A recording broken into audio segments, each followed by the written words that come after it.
गर्मी ऐसी कि लोहा पिघल जाए, ऊपर से पावर कट।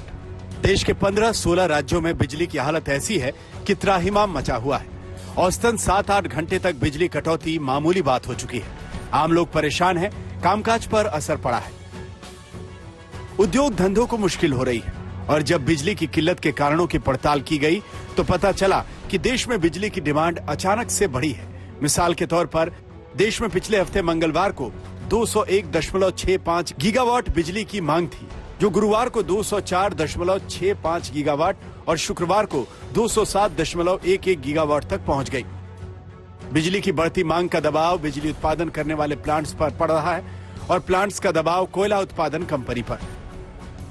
लिहाजा कोयला संकट पर केंद्रीय गृह मंत्री अमित शाह ने ऊर्जा मंत्री, कोयला मंत्री और रेल मंत्री के साथ उच्च स्तरीय बैठक की। देश भर में सैकड़ों ट्रेनें कैंसिल करके कोयले की ढुलाई तेज की गई। राज्यों को विदेशों से कोयला मंगाने के लिए भी कहा गया। पावर प्लांट्स को 10% तक विदेशी कोयले का इस्तेमाल करने के लिए कहा गया। लेकिन बिजली संकट को लेकर विपक्षी दलों ने केंद्र पर हल्ला बोल दिया। समाजवादी पार्टी ने लिखा कि डबल इंजन की सरकार बिजली तक नहीं दे पा रही। यूपी में हाहाकार मचा है। प्रदेश में अघोषित बिजली कटौती से हाहाकार मचा हुआ है। कांग्रेस जैसी पार्टियां तो केंद्र सरकार की कोयला नीति को लेकर ही सवाल खड़े कर रही हैं कि तमाम संसाधनों के बावजूद सरकार की नाकामी के कारण देश में कोयले का भरपूर उत्पादन नहीं हो रहा। आज भले ही वो पूर्व सरकारों को आरोप लगाए हैं कि उनकी नीतियों के कारण है, लेकिन 7 साल 8 साल का समय कोई कम नहीं होता है।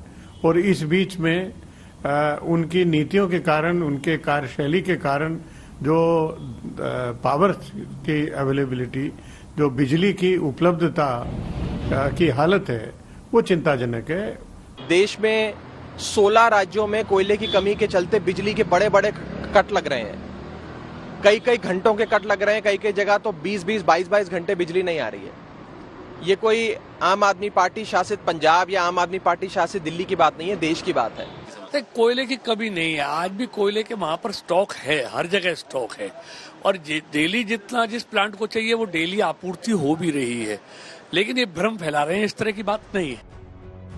कोल इंडिया का दावा है कि देश में कोयले की कोई कमी नहीं, बल्कि कोल इंडिया ने पिछले साल के मुकाबले 27% से अधिक कोयला उत्पादन किया है। कोल इंडिया लिमिटेड द्वारा कोयला उत्पादन अप्रैल 2022 के पिछले साल की समान अवधि के मुकाबले 27.2% और कोयला डिस्पैच 5.8% बढ़ गया है। कोल इंडिया के पास वर्तमान में 56.7 मीट्रिक टन कोयले का भंडार है। इम्पोर्टेंट प्राइस बढ़ गया, इसलिए कोई इम्पोर्टेंट प्लांट भी पूरा कैपेसिटी से नहीं चल रहा था। अभी पावर मिनिस्ट्री उसको चलाने के लिए अभी भी डायरेक्शन देने शुरू कर दिया है। जहां हम 3.3 बिलियन 3.2 बिलियन करते थे, वो 3.5 बिलियन पर डे यूनिट गए हैं। इसलिए लेकिन हमारे आज भी 21-22 million ton thermal power plants में है, एवरेज में बता रहा हूँ। और 72 मिलियन टन कोल इंडिया और जो कैप्टिव वगैरह है उधर है।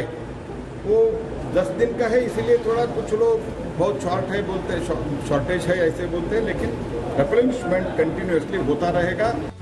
लेकिन ये कोयला पावर प्लांट तक नहीं पहुंच पा रहा, जिसके लिए रेल मंत्रालय ने 100 से ज्यादा ट्रेनें रद्द कर कोयले की ढुलाई तेज की है। आज तक ब्यूरो।